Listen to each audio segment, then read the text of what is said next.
Good morning, everybody. It's Meg or Elizabeth's Story. How are y'all doing today? I know I haven't made a video in a little while since my chit chat video, and if you haven't seen the chit chat video, there's a surprise in it, so you should check that video out. What I wanted to do, and this is related to the chit chat video, I asked a question. I asked, what does Samhain or Halloween mean to you? And I thought it would only be fair if I answered the question because I got so many beautiful video responses, and I want to personally thank each and every one of you who did one. They were so awesome, and I really enjoyed hearing your stories, and it was just great. So I thought I would answer the question that I asked about Samhain.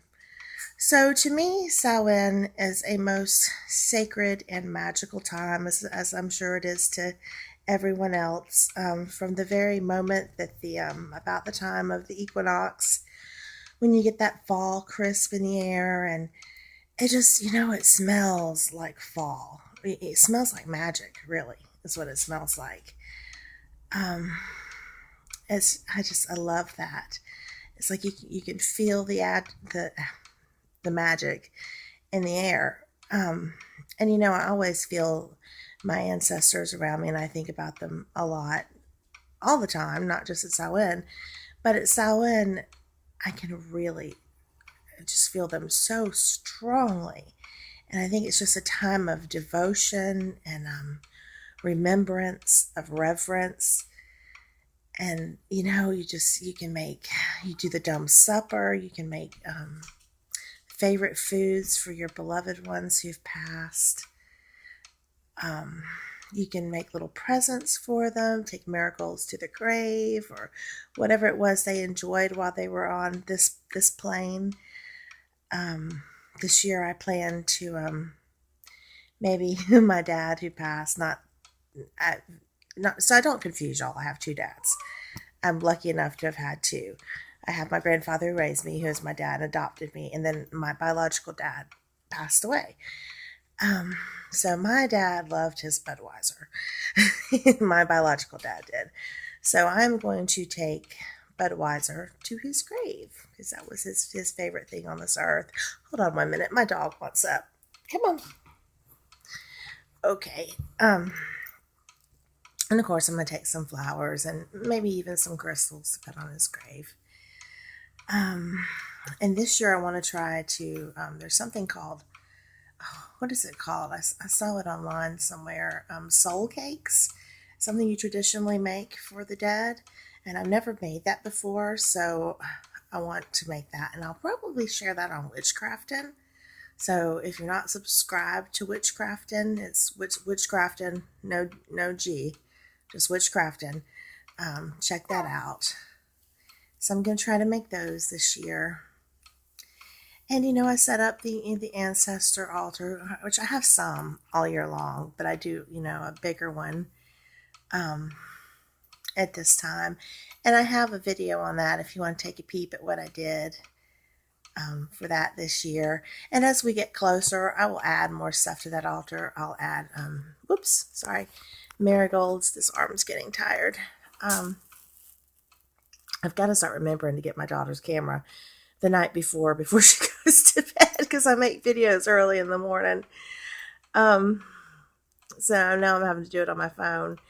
But anyway, and I read this interesting book about Halloween. I think it's Silver Ravenwolf, which goes into all the history of Halloween and traditions, but it has some interesting craft ideas in there. Like you can make almost little dioramas for your beloved ones, little presents for the dead. So I may try to do something like that. And if it turns out well, she suggested doing them almost like in little toilet paper rolls, which I don't really understand the concept of that yet. I'll have to read it again.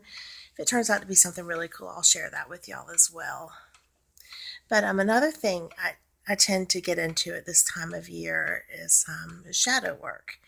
You just start, it's like with the seasons, you just start pulling inward, and you settle down to the core who you are, and you kind of hunker down for the upcoming winter. But that's when I start thinking about things that I really need to address and work on, and what the ego has been rearing its ugly head in my life, and causing problems, because we all battle ego. And I don't mean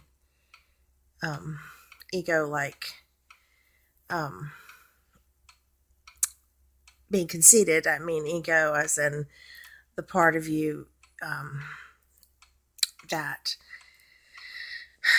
really, it is kind of, it's the part of, who talks about ego? Eckhart Tolle talks about ego a whole bunch, if you're interested. And that's more the lines of what I'm speaking about here. He has a book called, what is it? A New Earth. I think he discusses it in there. So if you want to, I can't seem to find the words for it, but if you want to know what I'm trying to say, read that book. But ego tries to control. Ego wants to win, and I want spirit to win.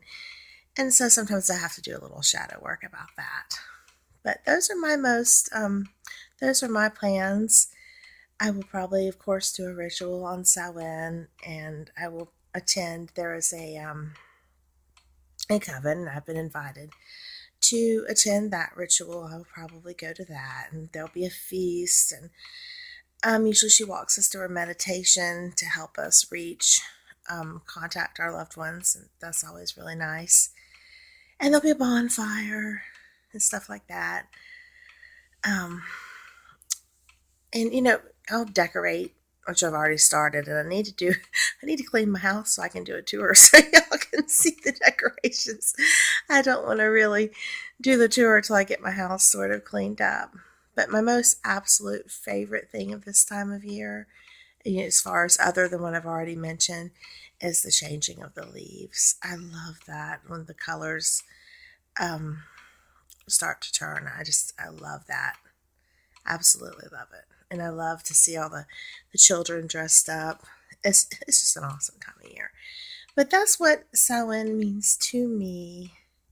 It's just a huge sacred time of magic. That's what it means to me.